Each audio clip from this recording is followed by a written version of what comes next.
Eto guys, sino nakakakilala dito sa tao na to, no? Ito si FLM. Yan. So pag-usapan natin ngayon. So etong si FLM ay nilabasan na din ng ng korte, no? Guilty siya. Guilty siya. Daming taga-supporter to, lalo na nung COVID. Ang daming natulungan din to itong tao na to, no? Lalo na dun sa kanyang mayaman challenge, no? Na talagang sunugan talaga daw. Sunugan ng kayamanan. So ito, pag-usapan natin ngayon guys, may bagong balita tungkol dito kay FLM. At ewan ko lang kung nalungkot dito mga tagahanga ni FLM dito, no? Kasi eto, guilty nga daw siya, no? So panoodin natin ngayon yung video kung bakit siya naging guilty dito. Alam niyo naman, 'di ba, tumakbo to siya ng kanyang noong election, pagka-senador, tapos parang umatras yata siya. Ganun ba 'yun? So ito, panoodin natin. Pero bago natin i-play yung video guys, no? Baka pwede ako makisuyo sa inyo na mag-subscribe muna kayo dito sa ating channel. Pindutin niyo yung notification bell nang lagi kayong updated, no? Salamat guys, alam ko. May mga mababait at mabubuting puso pa din tayo na nanonood, no? Salamat. So ngayon, eto, panoodin natin ngayon yung balita tungkol dito kay FLM. Tingnan natin kung ano kayang kaso nito o bakit siya naging guilty, no? Ito, panoodin natin. Pinagmumulta ng Supreme Court ang internet personality na si Francis Leo Marcos matapos itong mahatulang guilty sa indirect contempt kaugnay ng kanyang pag-atras sa May 2025 elections. Ayon sa SC, inabuso ni Marcos ang proseso ng korte nang bawiin niya ang kanyang kandidatura ilang araw pagkatapos itong makakuha ng temporary restraining order mula sa Korte Suprema laban sa deklarasyon sa kanya ng COMELEC bilang nuisance candidate. Hindi pumabor ang Supreme Court sa kanyang argumento na ang kanyang pag-atras ay dahil nagsimula na ang pag-imprenta ng mga balota at dagdag gastos lang sa gobyerno kung ilalagay pa ang kanyang pangalan.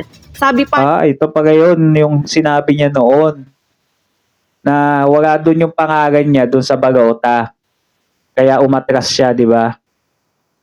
So, kung isipin natin, yung ginawa na yun ni FLM, ay gastos naman talaga yun, di ba? Kung papalitan pa yung mga na-print na balota na walang pangalan, tapos lalagyan siya, syempre maggagawa ulit yun, panibagong gastos talaga yun.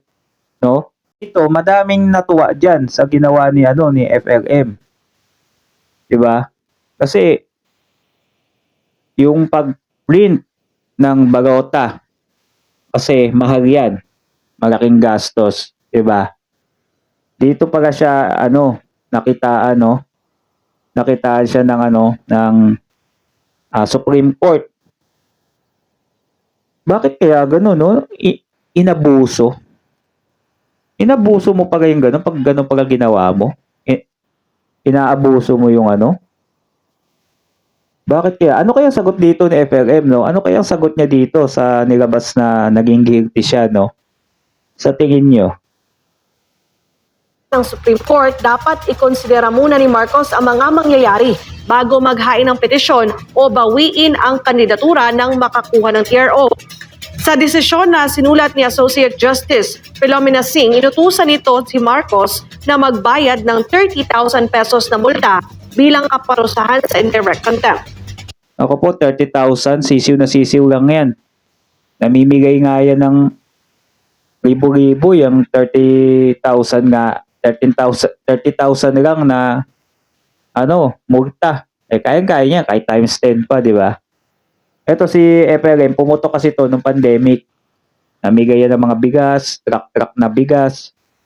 Tapos namigay din yan ng sa mga tumutulong din naman to. Kaya lang sa kabila ng pagtulong din niya, madami pa din nasisilip sa kanya na hindi maganda, pakitang tao, tatakbo kasi yan, kaya ganyan. Wala na tayong pakialam doon, di ba?